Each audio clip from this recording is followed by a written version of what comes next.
with drizzle. At Roxborough, it was 52 degrees with drizzle. In Henderson, the temperature was 51 degrees with fog.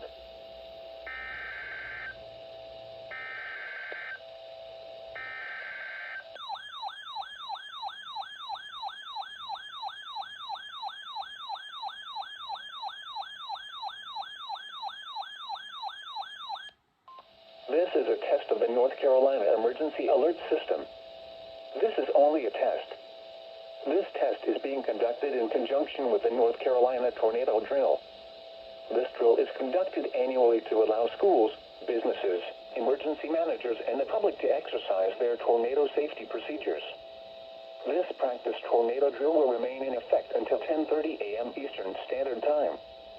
There will be no follow-up statements issued.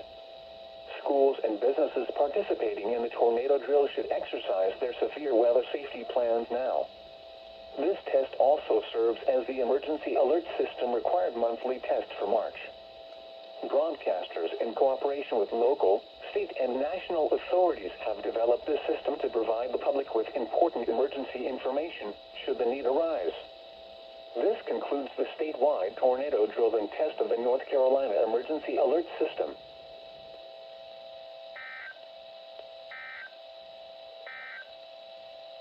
This is a test of the North Carolina